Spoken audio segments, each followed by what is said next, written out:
الذين كفروا كمثل الذي ينطق بما لا يسمع إلا دعاء ونداء ثم بكم عمي فهم لا يعقلون آمنت بالله صدق الله العظيم وصدق رسوله النبي الكريم. अल्लाह ताला जी ज़ाती बाबरकात जो इरशाद आहे, मिसाल उन शख़्सनि जो जिन शख़्सनि कुफ़्र कयाऊं, नथा मञनि, इनकार कयाऊं, उनजो मिसाल ईअं आहे हिकिड़ी रड़ हुजे, रड़ बेमाला यस्मउ इल्ला दुआ ऐं निदान, उहो न ॿुधे थो सिवा सॾ जे आवाज़ जे। रब थो फरमाए थो उहे ॿोड़ा आहिनि, गूंगा आहिनि, अंधा आहिनि, उहे कॾहिं बि कोन सम्झंदा। हिते हिकिड़ो लफ़्ज़ मुबारक आहे क़ुर पाक जे अंदरि, यन जेको यन हिकिड़ी माना आहे आवाज़, रड़।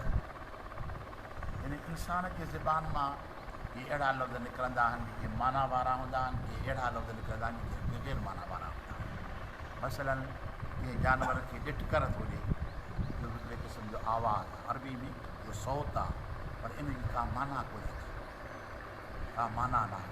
यानी बग़ैर माना वारे लफ़्ज़ खे लघु कलाम बि चइबो आहे, अजाई ॻाल्हि बि चइबी आहे, पर अरबी जे अंदरि इहो सौत आहे, आवाज़ आहे। आवाज़ आहे पर उनजी माना कान्हे न आहे।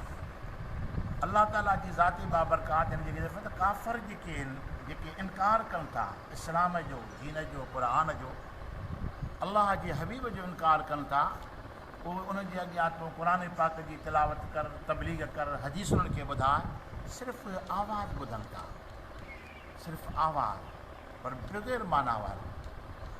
इंसान जे अॻियां जेकॾहिं का ॻाल्हि मज़ाहिया कबी त लफ़्ज़ कन में पहुचंदो त मुंहं ते मुश्क अची वेंदी। लफ़्ज़ जो असरु आहे न, माण्हू खिले छो थो, लफ़्ज़ ज़बान खां निकितो, कननि में परदनि सां वञी टकरायो, लफ़्ज़ जेकॾहिं हिकु गार वारो लफ़्ज़ ॾिए थो त माण्हू जो मुंहुं मुतग़य्यर थी थो वञे, हिन सां ई गार ॾिनी। माना लफ़्ज़नि जो पंहिंजो पंहिंजो असरु आहे। जीअं सुठी ॻाल्हि कर, इंसान जे मुंहं में रौनकूं थी अची वञनि, जेकॾहिं उनजे अॻियां अल्लाह ताला जी क़ुर पाक जी तिलावत कर त बेअख़्तियार उनजी ज़बान ते सुभाणे अल्लाह जो लफ़्ज़, महबूब करीम सल्लल्लाहु अलैहि वसल्लम जी नात मुबारक, इहे सभु आवाज़ आहिनि जेके अरबी जे अंदरि आवाज़। पर अल्लाह ताला जी ज़ाती बाबरकात कुफ़्र जी हक़ीक़त खे बयानु फरमाए थो त उन जे कन जे अंदरि जेको आवाज़ इस्लाम जो, दीन जो वञे थो, उनजी मिसाल ईअं आहे जेको बेमाना वारो लफ़्ज़। ऐं अल्लाह ताला जी ज़ाती बाबरकात इरशाद फरमायो, ऐं बेमाना वारो लफ़्ज़ अक्सर करे माण्हू खे न चयो वेंदो आहे, छो माण्हू सां ॻाल्हाइणो आहे त माना वारे लफ़्ज़नि सां ॻाल्हाइणो। जानवर सां जॾहिं ॻाल्हाइबो आहे त उन सां बग़ैर माना वारे लफ़्ज़नि सां ॻाल्हाइबो आहे। त अल्लाह ताला जी ज़ाती बाबरकात इरशाद फरमाए, जीअं गॾह खे को माण्हू आवाज़ ॾिए, कंहिं उठ खे, कंहिं घोड़े खे, या कंहिं रिढ बकरी खे आवाज़ को ॾिबो त उहो आवाज़ जीअं हूंदो आहे, अल्लाह ताला जी ज़ाती बाबरकात ही लफ़्ज़ इन क़ुर पाक में इरशाद फरमाए ॿुधाई त काफ़िरनि जी ज़िंदगी बि जानवरनि वारी आहे।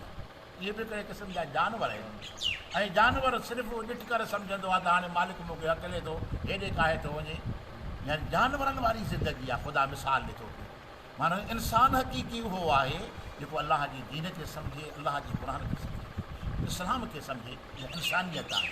पर जेको इस्लाम दीन खे नथो सम्झे, ॾिसो था जेके माण्हू दीन खां परे आहिनि, उनजे अॻियां केतिरी बि नसीहत कर न को उनजे मथां असरु न कंदी।